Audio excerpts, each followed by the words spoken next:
The midday calm of the Dragon's Grin Guild Hall was a rare and cherished thing. Sunlight streamed through the high arched windows, illuminating dust motes dancing in the air. By the massive stone hearth, Vince was meticulously polishing his cybernetic arm, the faint whir of its servos a familiar, comforting sound. His companion, the massive grizzly bear Ali, was a mountain of fur and steel, snoring loud enough to rattle the nearby tankards. It was peaceful. And like all peaceful moments at Dragon's Grin, it was doomed. The peace was shattered by a sound like tearing reality itself. A brilliant, violent white portal ripped open in the center of the room, casting stark, unnatural shadows. There was no panic, only a collective, deeply practiced weariness.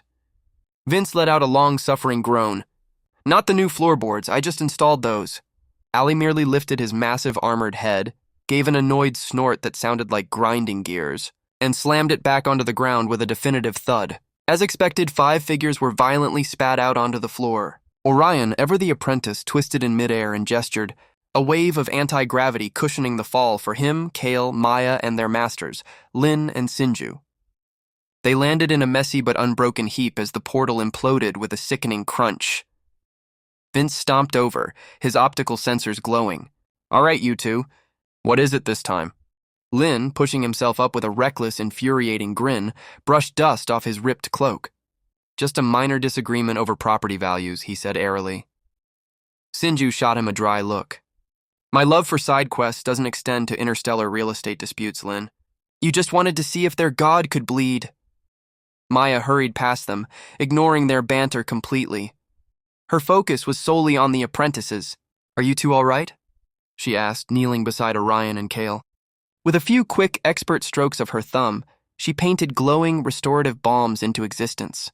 "Honestly, when will you learn not to follow these two into every mess?" she muttered. "This wasn't your usual dramatic exit, Sinju." All eyes turned to Amira. The witch floated down, her usual sassy confidence replaced by professional curiosity. That portal wasn't a clean jump. It was a catastrophic collapse. Her lecture stopped as she got closer to the dark shimmer still hanging in the air. She held a hand out, a cascade of arcane symbols flowing from her fingertips into the shimmer.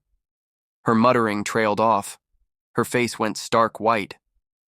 "Oh no," the irritation in the room evaporated. "Amira?" Sinju asked, his strategic mind sensing the shift. "What is it?" "This is bad," she whispered, pulling her hand back as if burned. "You didn't just escape, you were followed." Lin's smirk finally vanished. Vince's hand instinctively went to the hilt of his blade. Ali silently rose to his full, intimidating height, a low growl rumbling in his chest. "You brought an anchor back with you," Amira whispered, her eyes wide with a fear no one had ever seen on her face. "A magical signature. It's a consciousness, pure, undiluted hatred. He knows where you are." As if summoned by her words, the shimmer coalesced.